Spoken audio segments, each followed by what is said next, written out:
Okay, hello everyone, and thank you for watching live or in the recorded session.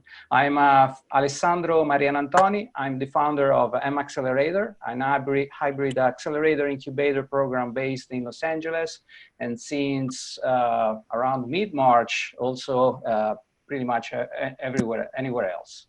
In fact, over the last few weeks, we moved our in-person training program in Los Angeles. We moved it online, and we concluded the winter cohort with our participants online with a live streaming pitch event. So we also moved our in-person events that we usually do in downtown Los Angeles online, so that we keep supporting our community. We're still meeting our friends, our founders, investors, and offer these events to other interests and other startup founders, essentially. So we started with these live streaming sessions with our pitch day, which was our first one, and we essentially every Friday maintained this rhythm with streaming other events, and eventually we'll keep doing it every Friday. Clearly, somehow we really liked it, right? So today the topic is about startup pivot, and I'm happy and I welcome our panel. We have investors and founders. I will call them to introduce themselves and talk about a little bit what they do and their background. And I'll start with Scott Matthews, director at Sutter Security Group.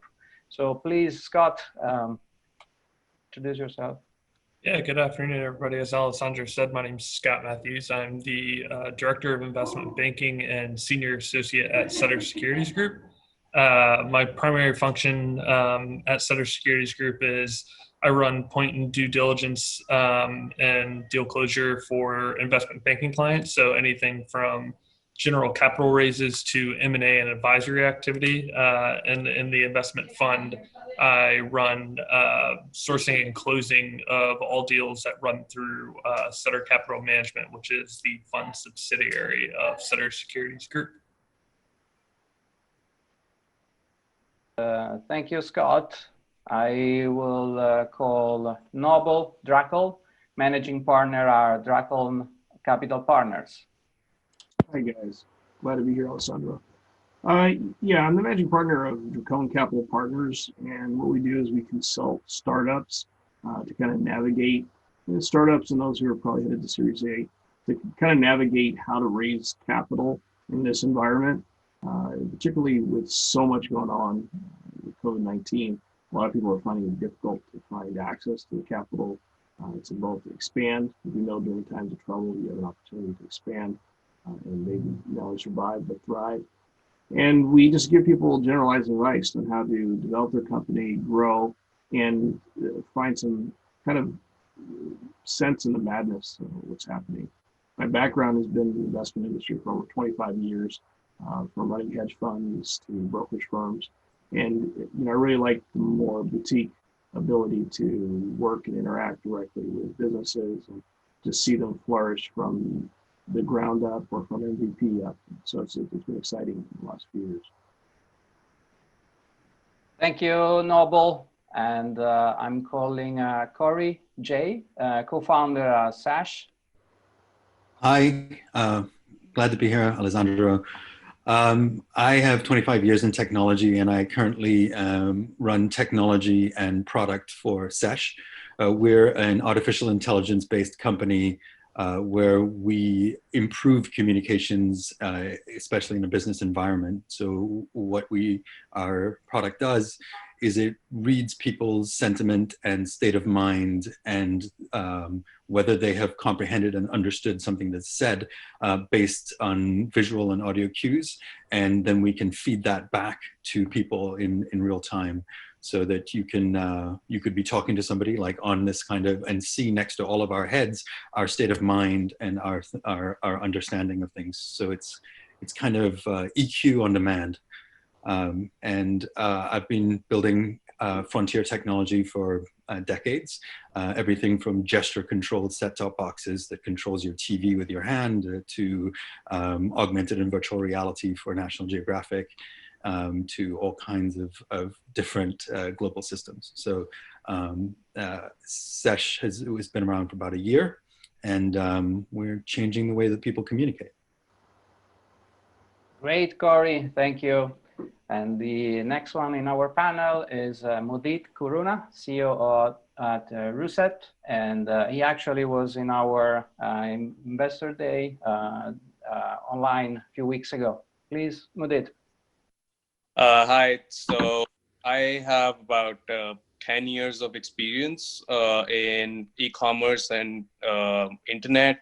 I was in India. I've been building startups for most of that time. About 2 years I was working, 2.5 years I was working in one of the biggest startups in India. It's called Paytm, which is a payments company. It's funded by Alibaba and SoftBank.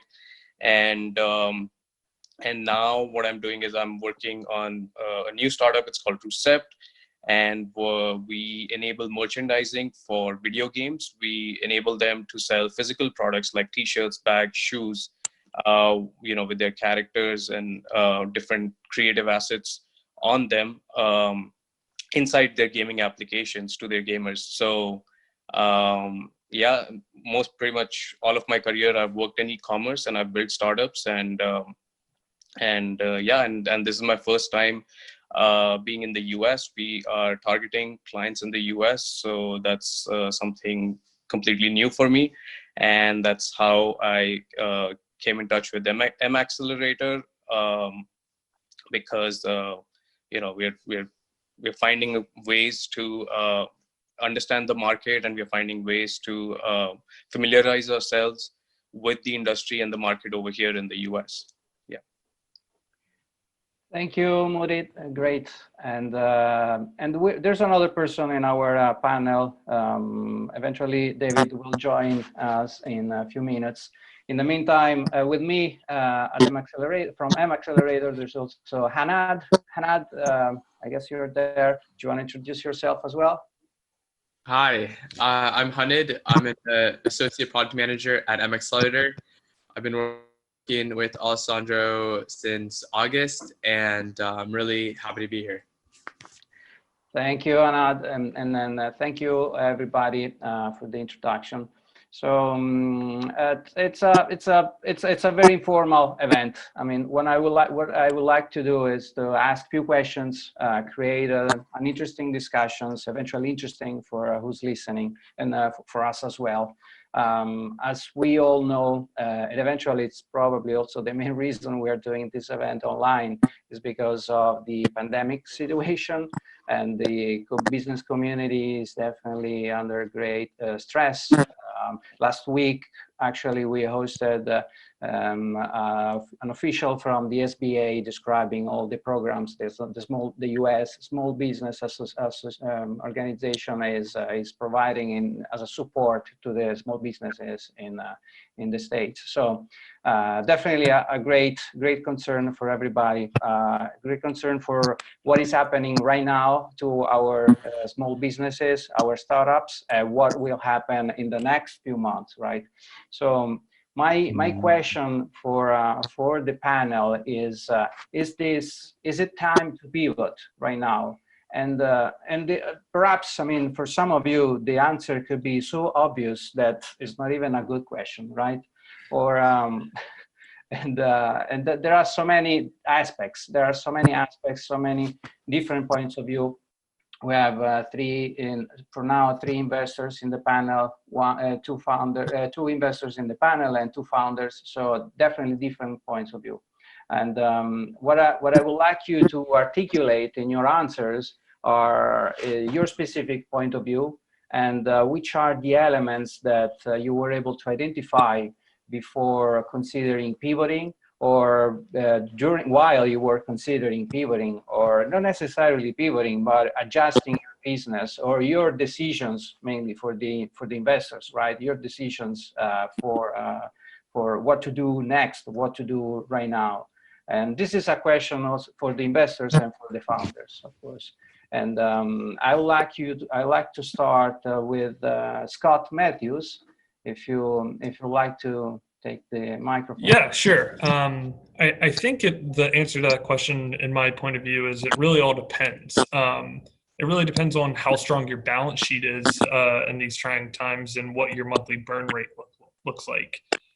So if you've got enough cash on your balance sheet to really sustain the next 6 to 12 months, and you've proven out product market fit currently, the answer is probably not. But on the other hand, if you're looking at other key performance indicators that kind of drive your business, and you start to see your churn rate really spike, and you're burning through cash pretty quickly in marketing and trying to retain new customers to get your cash flow back to the state that it was in before, that really should spark a couple questions of, is my business or product really durable in market downturns, and is it a really essential business that that my users really need to solve a problem? If the answer is no in that case, you should definitely start to consider the landscape that you're in and start to pivot your business model into what makes sense for you.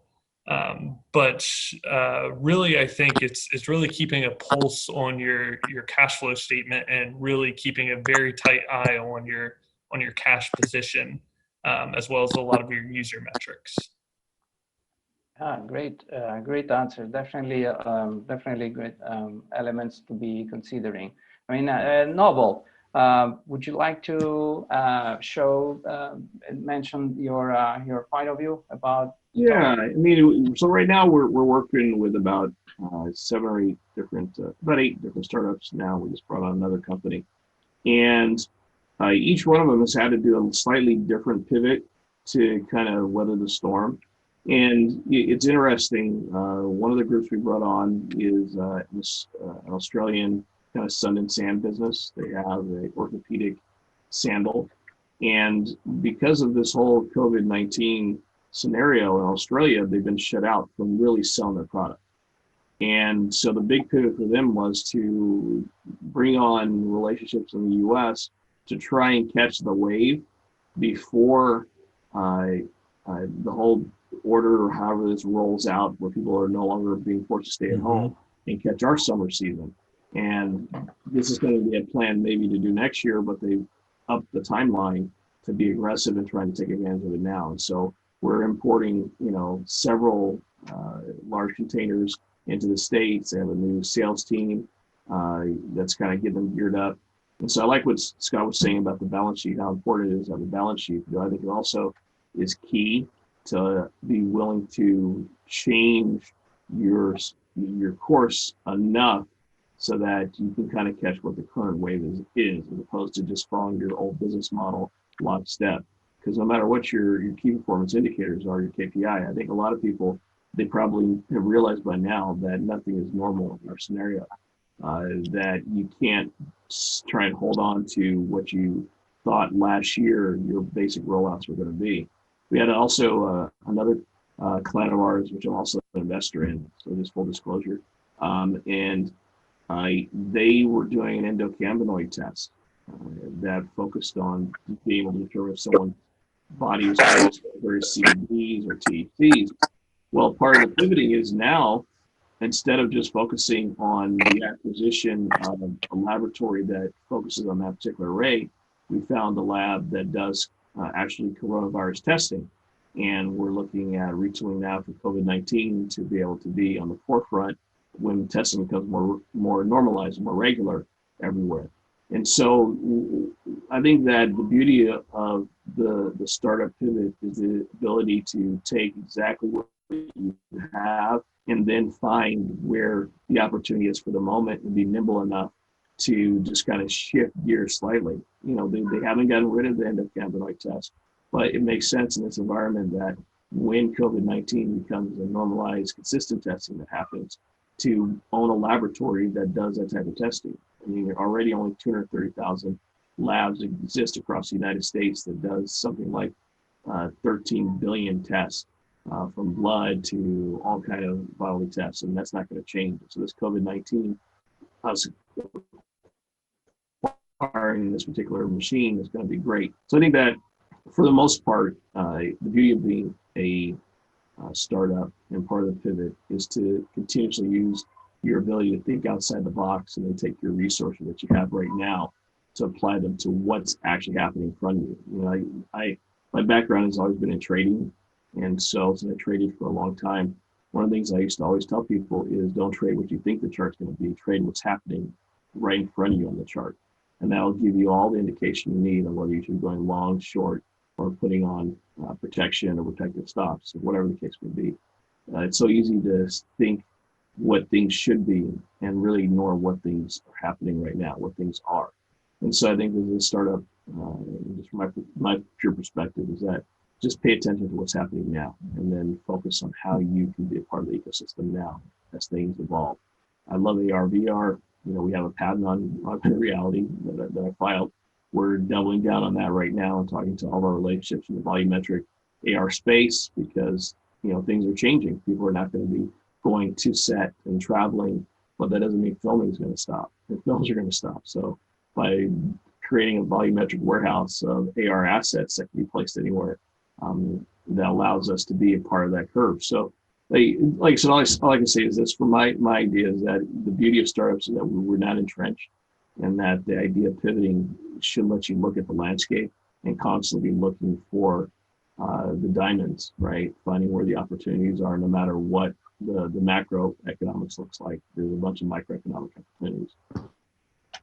So that great novel. So looking at what is happening now, essentially, and that in a way, if I may rephrase what you said, something like the pivoting, it's in the intrinsic nature of early stage startups. And so please, Corey. If it isn't, then you shouldn't really be a startup, I think. Yeah. I would agree with that.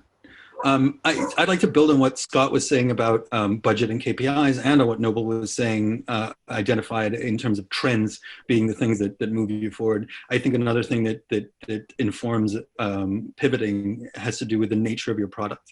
And I can give a very real example of what Sesh is. So Sesh was designed originally to be in 2 phases over our first year. The first phase was data gathering. And then the second phase was actually building out the artificial intelligence. You need very, very good data to build a very, very good artificial intelligence. And so the way that we were gathering data, which was core to the business and would continue to run even after we'd built the AI, is by running live in-person sessions for 12 people at a time within a business environment. And so we would be in a co-working space or in specific businesses, and 12 people at a time would come into a room and they would be run through a very, very highly structured session to learn a very specific skill. And those skills are very varied. It's time management and decision-making and communications and communication channels and business strategies and so on. But each one would teach you a specific thing. And those sessions were recorded with a 360-degree camera.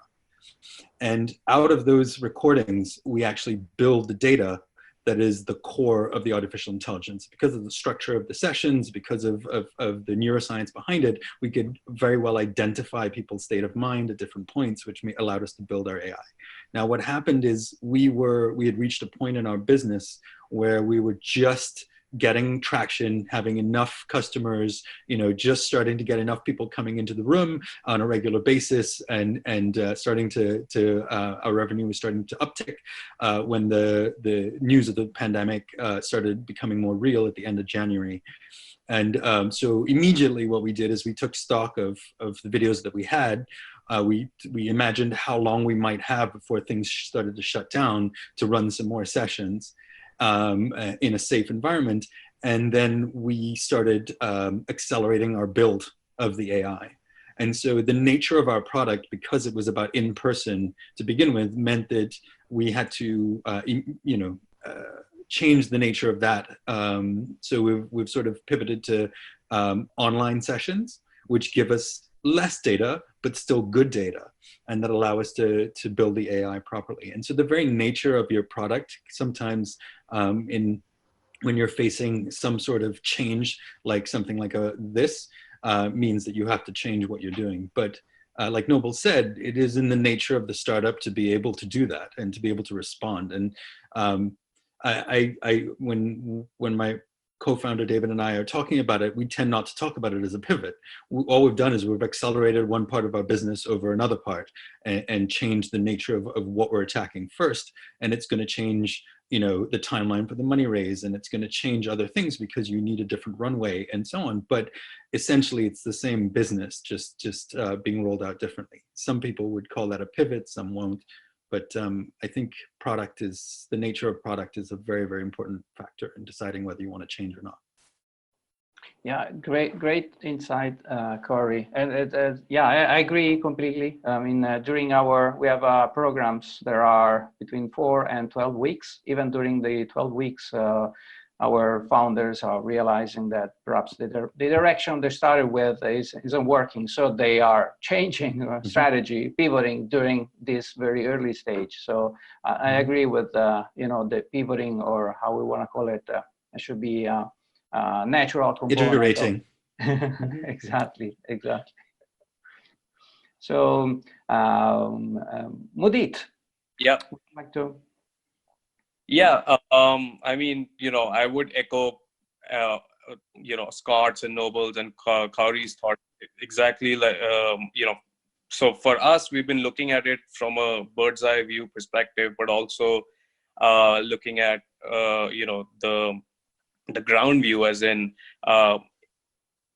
so what are the opportunities that are branching out of what we are already doing, and the effect on the business for from the pandemic for us. It's very similar to you know, what Corey described, which is we were just about getting, you know, initial clients. We were just about seeing an uptick in the revenue, and then the news hit us, and immediately first thing that happened was that the factories have stopped making products that we ship. So even though there are more users playing more games, and chances are that we might sell more merchandise, our factories are not functional. So the first thing we had to do was we had to look for alternative factories, because China, you know, had started to come out of the pandemic by the time India went into a lockdown, and our factories are in India, and our pilot customers are also in India, actually, so immediately we started looking for factories in China, but the logistics is still not working in India. So what are the immediate next things that we can look at? And one of the things is that we could look at focusing only on the US and European clients, and only ship product to gaming company, ship product in US and in Europe. So a shift in the market is one way to, I mean, I don't know if you would call it a pivot. It's almost like, again, it's like a branching opportunity out of what we were already doing. And the other thing is that somebody I know requested if we could make, you know, face masks, 3D print face masks. And because we have those relationships with factories, you know, so the factories are also happy to help us make those face masks, and they can make them because the government stipulation is that if it's something that's related with the healthcare and pandemic, then it's okay. Then factories can be functional. So these are some like branching opportunities that came out of that. And I think the biggest concern for us at the moment is if we decide to go for a hard fork, a hard pivot, and do we have enough cash in the bank to execute on that product and to get it to market, because we already had a product market fit. And but at the same time, how do we keep the cash flowing, and how do we keep the processes and the business going? Because if things go into a standstill, then it takes time to bring them back. It takes time to get things operational again if they move into a stagnant sort of situation. So in terms of the team working and the operations working. So yeah. So there's a bird's eye view perspective, which is like, what's the balance sheet like? What's the amount of what would the cost be of executing that pivot, and then there's a ground view as to what is the easiest to execute, right? And then like it's been about basically looking at both those situations and doing whatever is practical. I agree. I'd like to add that it's interesting that I mean, all startups are really looking at continuously adapting to opportunity and trying to balance that out with focus, because we're constantly looking to see, oh, is there a better product market fit? Is there a greater opportunity in this industry over that vertical over there? Are there better ways of accelerating our business in different places? And at the same time, for example, you'll know this from the investor side, when you talk to investors, every investor will tell you, oh, you should be over here, or you should be doing it like this, and pushing you. And so you have all these things that are pushing you around to adjust your business all the time. And you're constantly we're always trying to find, do we do that, take that opportunity, or do we keep our focus where we are? And do we have enough burn rate to run us through to what we think is the ultimate outcome? And so in a way, the pandemic is just another one of these impetuses, right? It's just another thing that's pushing you in a direction, and you have to decide, do I have enough money is that a good opportunity for me? And do I have enough money if I want to go the opposite way? And so to me, the pandemic is not unique in that way. It's unique in the world because it doesn't happen very often. But in terms of just being an impetus for change, it's just another one amongst many. Yeah. Yeah, let's say, so in a way, it's like founders are always in a pandemic situation. I mean, with all, every week there is an emergency in a startup. That'll be the quote of the day. And that is 100% the reality of the situation. That either you don't have enough money, or you have too many ideas, or your suppliers have changed, or whatever the case is. Exactly. This is something that we're dealing with on a constant basis. It's unfortunate that we indeed had the issue with India versus China, but the reality is it could have happened even in a non-pandemic scenario, where you have to change or the tooling is different, or whatever the case may be. So it's just the ability to be nimble and to think on your feet and realize, like, Kari said it best. He goes, look, we had it already in our business plan. We just actually inverted the order. And, sometimes that's what's required, that it's already there, but you have to change your approach and change what you have to do in order to be successful. And some of the best things, that's the old classic turning lemons into lemonade. So some of the best innovations happen in a time like this. Yeah, I think resistance to change is the biggest killer for most startups. And the idea that you'll have a lot of founders who come along who have a really good, solid idea, but they're so wed to it that even when everything points in a different direction, they want to stick with that one thing. That's a death knell. And I think that's why investors invest in people all the time. And I know it's a cliche, but they invest in the ability of the people to be able to respond to the environment quickly, rather than just investing in an idea, because frankly, ideas are fickle and change all the time and are subject to so many other exterior forces that what's important is the ability of the people involved to actually change depending on those external forces, rather than the value purely of the idea itself. But just to add to that, I think conviction is key, right? That the founders have to have the conviction of their business and the decision that the business is, at the end of the day, not something they're willing to abandon. And because of that, they're willing to make those necessary changes and pivots. I think sometimes, it's very difficult being an ideologue in a startup format. You can't keep trying to make squares when everyone wants circles.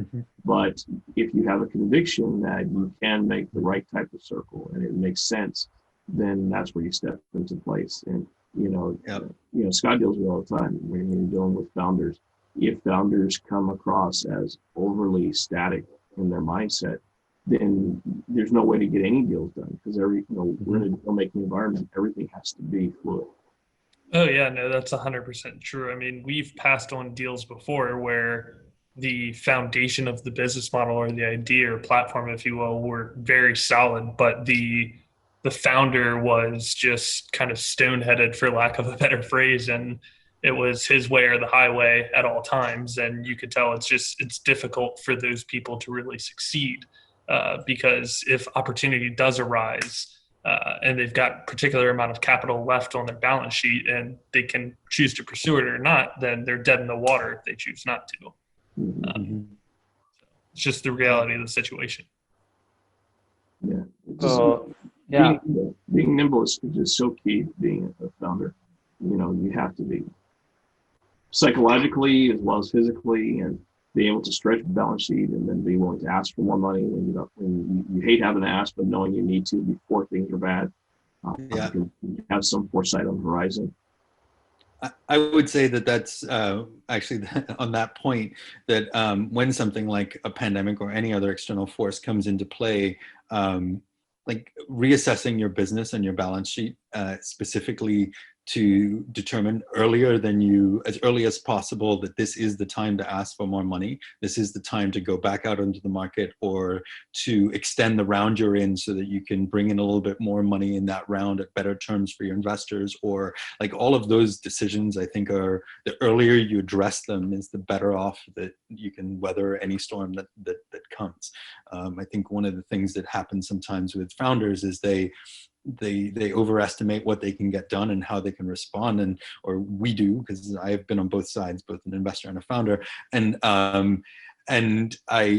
you tend to push it till you've got like 3 weeks of runway left, right? And they go, okay, I need to go back to my investors, and the investors like, I don't know, and you're putting them under pressure, and then there's a dynamic that doesn't necessarily play out very well.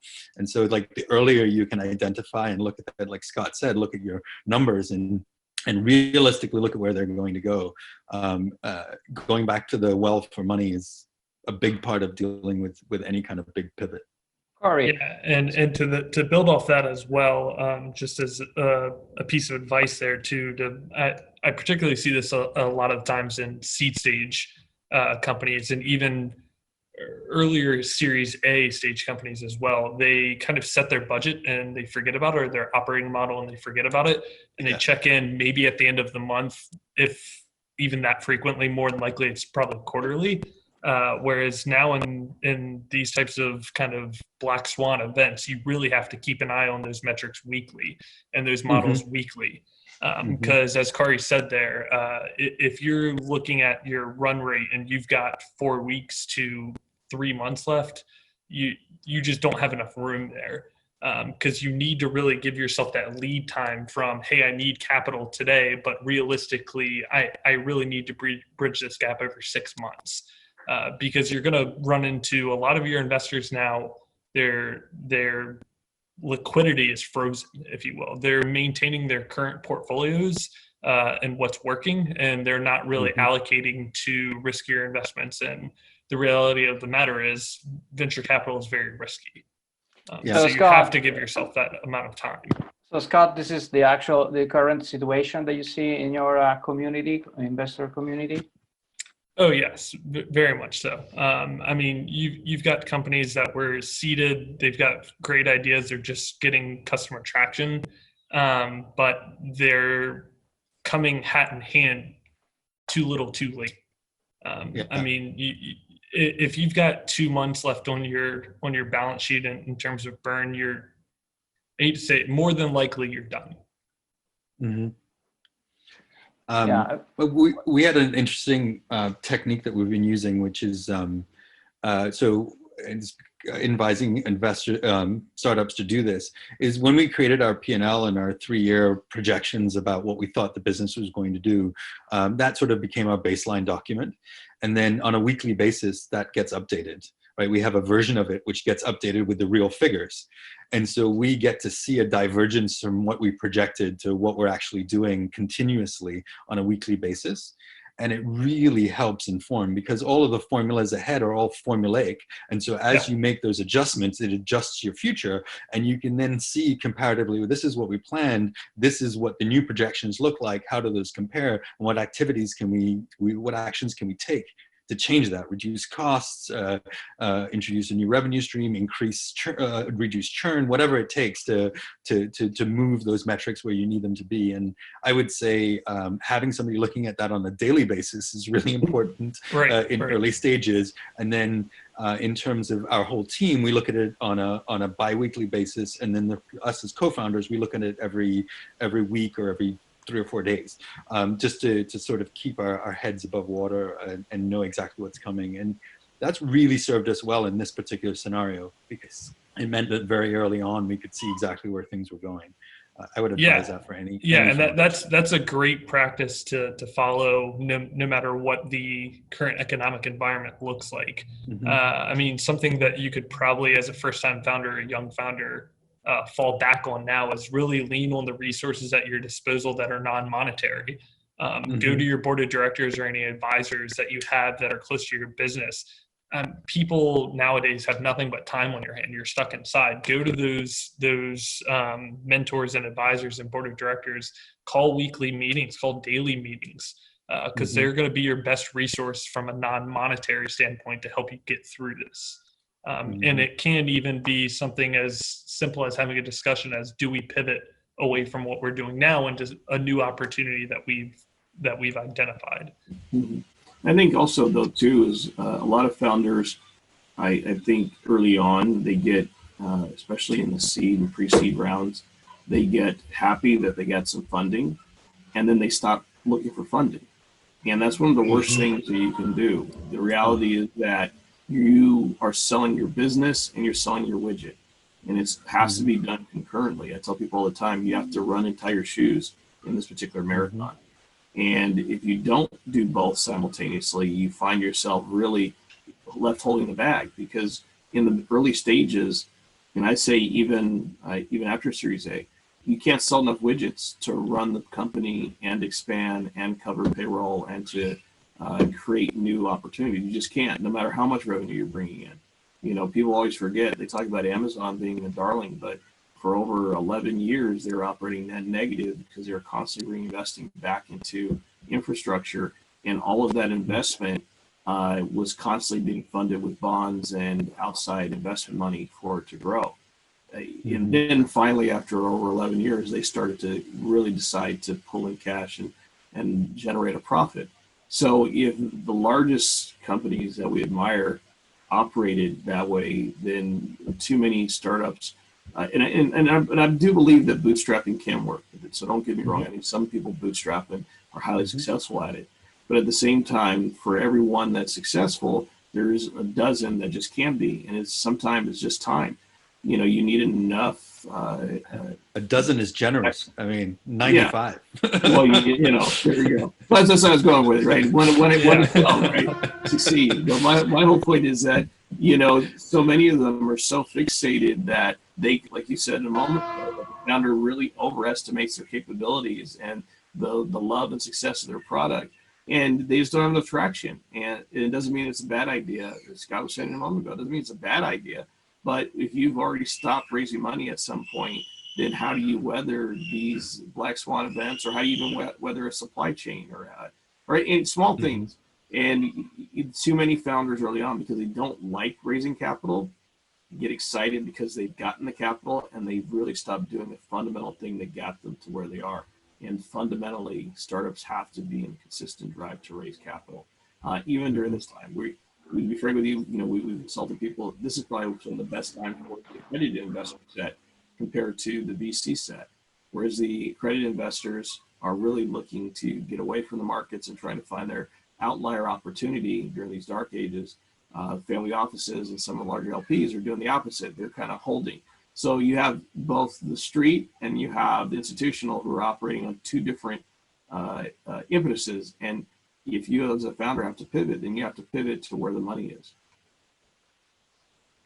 And Corey, I guess you also you're running a fundraise, right? What's your experience right now, right? If I'm not wrong, are you finding? I mean, what's from your point of view? How would you describe this experience of going through a fundraise during the pandemic? Actually, it's no different from doing a fundraise outside of a pandemic. The only difference is that it's more video calls and phone calls than it is in-person meetings. But it's still, the numbers are still the same. 100 outreach leads to 10 meetings, which leads to one possible investor, right? And so those metrics are no different now than they were before. Thankfully, we have a great business development person who reaches out to nigh on 1,000 people every day. And so those numbers, the more you do, the more those metrics play out. And that's, some people prefer to go the other route, which is find very specific investor groups and go after very specific and so on. And that makes a lot of sense for some businesses. But fundraising is pretty much the same thing. We've come across some really interesting things in doing the fundraise right now, where there are people who have online assessment tools, which are for investment groups, which is really taking off as a technology sector, right? Which they've white labeled them so that you can actually funnel through a lot more people a lot faster. And so investors, it's been interesting coming across a couple of those run by artificial intelligence and other methodologies for sort of cutting through all of the different people looking for funding. But the fact is, investors' money, if it's in a bank, it's wasted, right? It needs to be invested. And so investors need to invest, and they're dying to invest just as much now as they ever were before. The only difference is you becoming the person that they want to invest in, right? Making sure that you have the right product and the right team to make it happen. But I see no difference now, really, and no material difference between before the pandemic and now. Interesting feedback. I mean, perhaps it could be inspiring to all of the other guys that are really scared right now. And but I think that's Corey. I think that's because Corey just has got enough season under his belt. I think for the full people who just start up, they don't realize to continue to persist. And then that's really, I think that's really the core of it. That it's a numbers game. Mm-hmm. Mudit, you are about to start a fundraise, I believe. Did you have any feedback, any first perception? I mean, yeah, there's certainly a concern that, would the numbers be the same, like what Corey is saying, if you reach out to 100, then you get 10 meetings. And then, so there's that concern that, have those numbers changed? Do I need to do much more to get the money in? But again, I can't really comment on that. Hopefully they haven't. And so, but hard work pays off. So if it's not 100, it's 200. If it's 300, whatever it is, we'll do the hard work and we'll get the money in. Great. All I can tell you, Mudit, is that at the moment, those numbers look to be pretty solid, right? From what I'm experiencing. So. Scott, what do you see from your point of view? You're working probably usually a slightly later stage compared to these two companies, but can you offer your point of view? Yeah, so from a private equity and investment banking standpoint, what I'm seeing is a lot of high net worth individuals and accredited investors and even fund of funds. They're shifting their capital allocation strategy away from growth investments more towards yield. So that has become a very popular asset class, and anything with like a preferred equity instrument with some sort of kicker on the back end, a dividend payment that can be cumulative over time, that might be a strategy that a lot of these founders need to shift towards. Giving up, quite frankly, a little bit of the valuation as well to secure a safety net in terms of closing the round faster. I have always subscribed to the notion that you raise as much capital as you can while you can, and right now it's going to be a pivotal time for a lot of these young founders and early stage startups that don't have as secure of a balance sheet to really close on capital quickly. So they have to get a little bit more lenient, is what I'm seeing in the market right now. And Scott, when do the investors actually ask for that?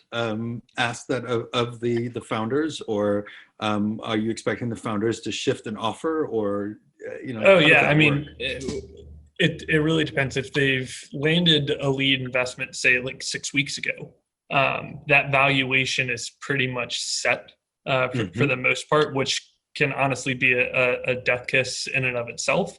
If the market views the valuation as too high, their round might be over. Other than that, I mean, if I'm in the shoes of a founder standpoint, I'm coming in saying I'm open to valuation as long as it makes sense. I'm putting the onus on the investor to set the terms and set the valuation. And if it's something so egregious, my advice is push back, make them lay out their logic of what they're seeing and why. But yeah, it's getting to the point now where a lot of accredited and funds are starting to get much more aggressive in terms of lowering valuations and rounds. Interesting. Thank you. Interesting. And I guess Noble, I think I gave you already the opportunity to show your point of view, right, on the current situation with investors and what is it the same numbers as Corey suggesting, or? Yeah, well, I mean, like I said, we go to, there's $9 trillion sitting in self-directed and IRAs out there. And with the impact, since we're dealing directly with individual accredited investors, the numbers have always played the same, but they've always been, the same. Our teams, they call between 800 and 1,200 accredited investors, and they get 2 to 4 qualified leads daily. It spiked a little bit during this period because more people are accessible, but it's always been the same. When I started off as a broker and I got my first stack of leads, we had to call 200 to 300 people every day, and to get 1 to 5 packages out for investors. So within 2 weeks you get your first check, but you got to be diligent, right, in order to do it. So it's the same. Nothing's really changed in how it functions. I think that because of COVID, the way the stay-at-home orders are operating and more people are not out and about and their schedule's a little bit different, I believe that our teams have been a lot more successful actually in reaching direct investors than they may have been just even a month ago, which allows us to put out more packages and do a lot more. But the numbers are the numbers. That's the crazy part. It's just the law of averages have always worked in anyone's favor to do it. And so if you've got a good IR team, investor relations or business development team, that is their focus and they understand your project, you're going to do super well. I mean, so numbers. I always feel like I love that. The numbers are the numbers, but it doesn't mean that there isn't something more to it, in that it's like, we always think that from a founder's point of view, founders and investors is like a marriage, right? You're trying to find the right person to be with. And so the numbers doesn't mean that you're just going for anybody you can get. It still means it just increases the number of people that you meet that might be the right match. And so, and therefore might go all the way. And that's really what you're looking for, right? And, no, it's one of those things where you are actively creating your luck, right? To find your guy. We always said it in the brokerage when I was building my hedge fund up. You're just trying to find your guy. That is just because someone says no now doesn't mean no forever. Is number one. And then number two, that person just may not be your person. Someone will come up tomorrow, and that same person will invest $1 million in their startup, who just for whatever reason didn't like the way your tone was, or didn't like the idea, or just really didn't believe in your idea, but for whatever reason he believes saving the koala bears is a lot more lucrative. You just don't know. But the reality is you have to have more than enough times at bat, and by talking to enough people who expressed an initial interest, you create your own luck, right? So 99%, what is it, 99% inspiration, 1% inspiration, so that's luck. So the reality is that's really what it is. You just got to continuously get back. Agreed. I agree. Hanad, did you have a question? I know you've been researching and reading some more articles about what is happening in the startup community. Some interesting pivots. I mean, the other weeks I read about even Ferrari and Tesla creating respirators for hospitals, doing this kind of promotion, but also small changes, adjustments in their production. Did you have a questions for our guests? Yeah. So Mark Cuban described this COVID-19 situation as something of a reset, and advised that if an individual has a vision for their role in America 2.0, they have to test it now and get feedback. And even for startups, it's time to start thinking about a pivot. But what can a startup do if their current model doesn't work, under COVID-19, but they don't see a way to pivot? Like, what are some things they can start to think about that might help in finding some plausible directions to pivot to? I can suggest a couple of things. I mean, it depends so much on who they are and what they're doing and their own capabilities. But I would say that one of the main things is kind of what Noble was talking about at the beginning, is looking at the trends, like really looking at the trends. And these are broad scientific trends, sociological trends, political trends, all of the trends and the different trend sets and the sub-trends inside of there, to see if you can find anything that resonates with your skill set, your team's abilities, or with the product that you've already built in any way, so that you can then take advantage of that. To me, that's your biggest lead in. If you're looking for a brand new place to be, and that place is not in the job line or in the unemployment line, then looking at the trends in the world is where you need to start to figure out where you're going to fit.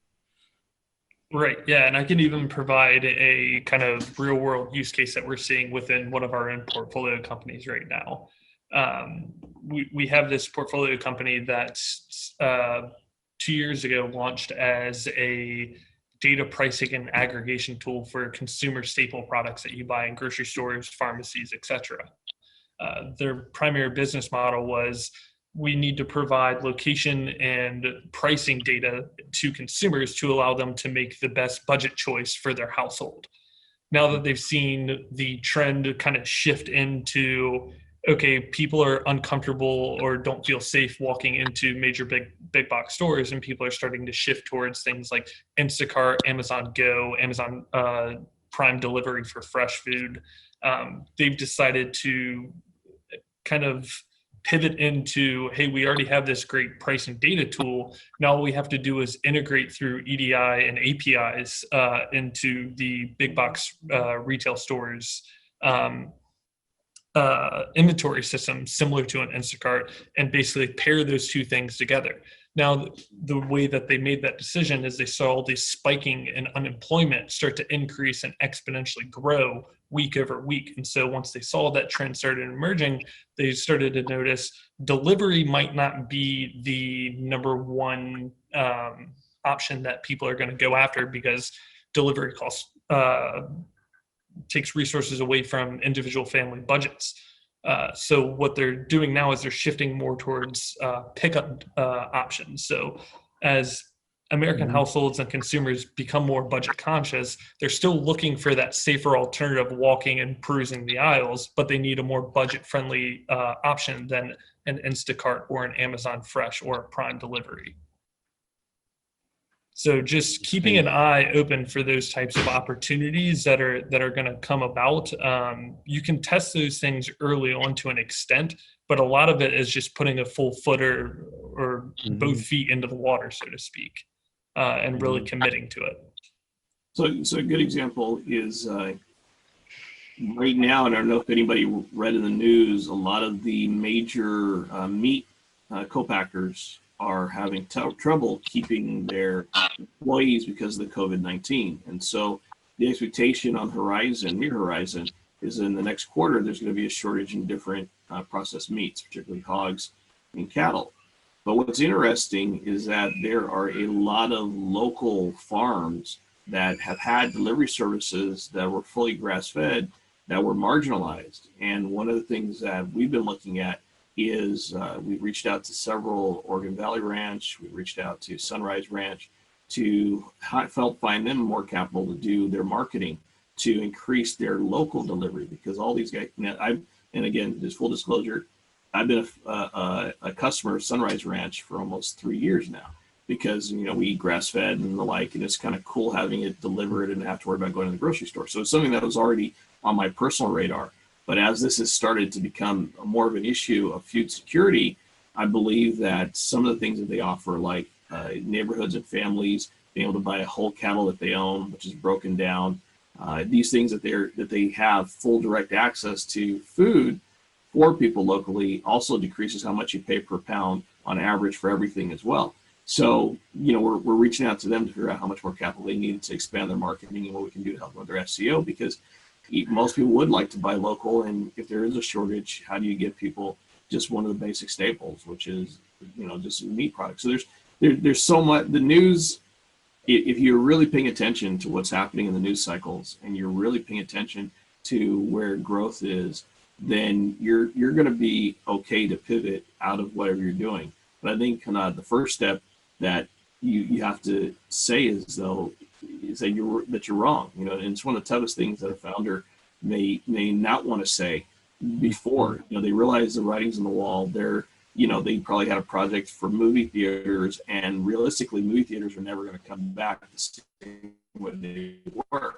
So now they have this project that was going to be one of the next best things to sliced bread. It was all revolving around movie theaters. Now that movie theaters are not going to be the place to be, can you really admit that you're wrong? And oftentimes, and Scott alluded to it, Kari alluded to it, oftentimes if you're an inflexible founder and your ego is driving the whole bus, then there's no way for you to just make that simple decision to say, we're wrong, go back to your investors and say, we have to pivot the capital. Like sometimes it's just a requirement that you have to pivot the capital, and will you guys go this other direction with us?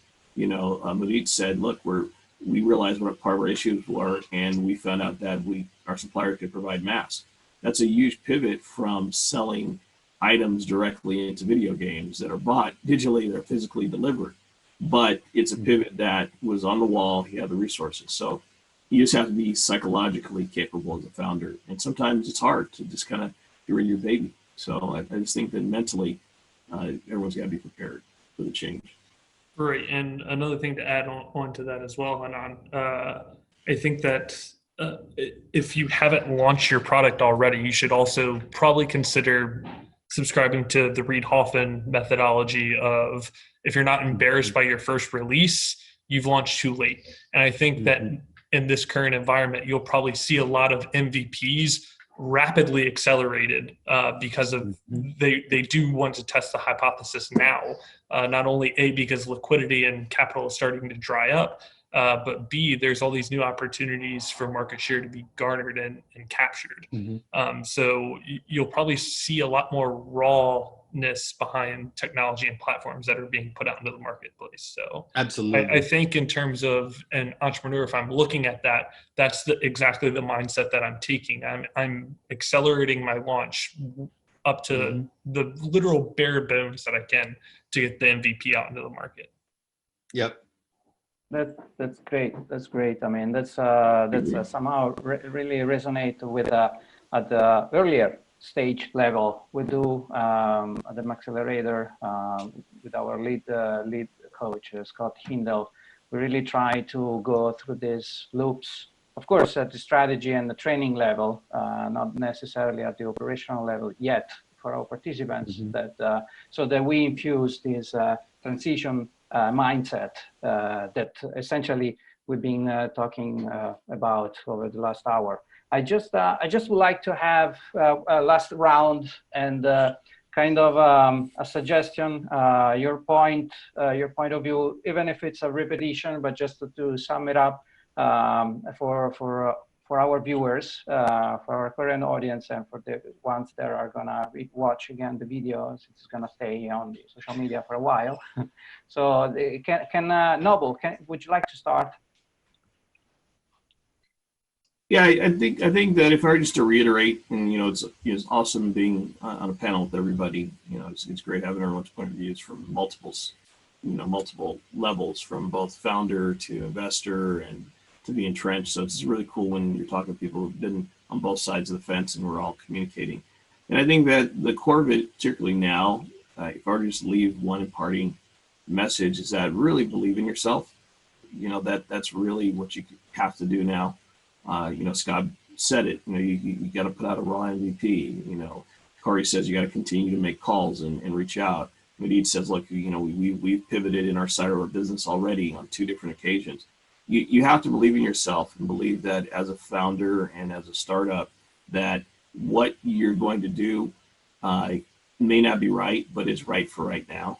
And you have to make those actions that are going to lead to your success. And you got to work past the fear. Nobody's never going to have fear, but courage is right. Not the absence of fear, but the bravery to continue forward in spite of the fear.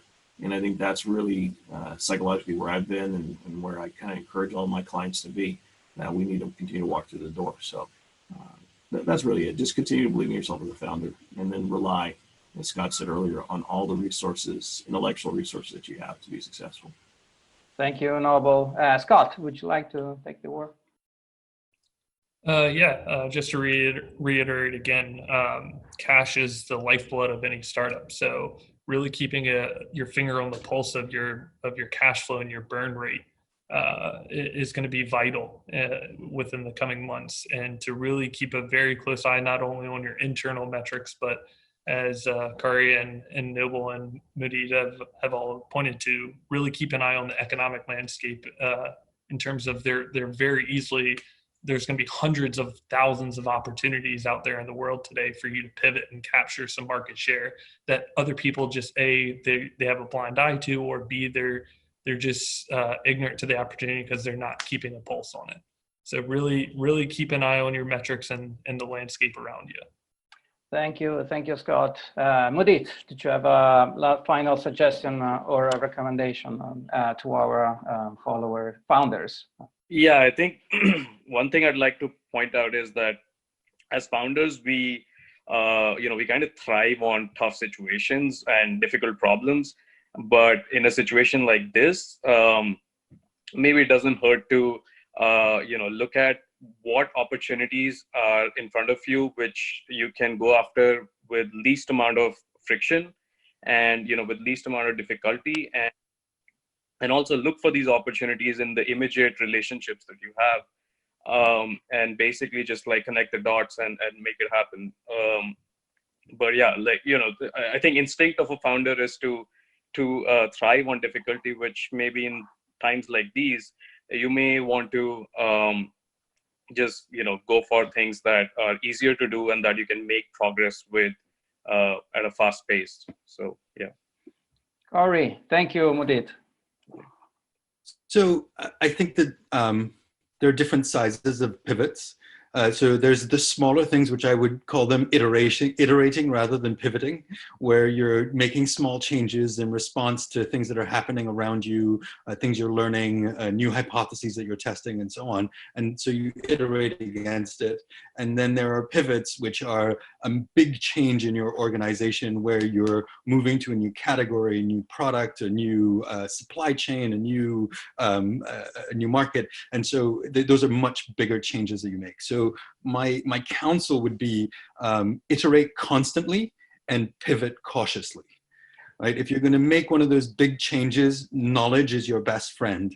Do a lot of research, spend a lot of time thinking it through, not too much time, but think it through and really get to know what you're pivoting into before you make that decision and pull the trigger on it. But once you pull the trigger, go for it.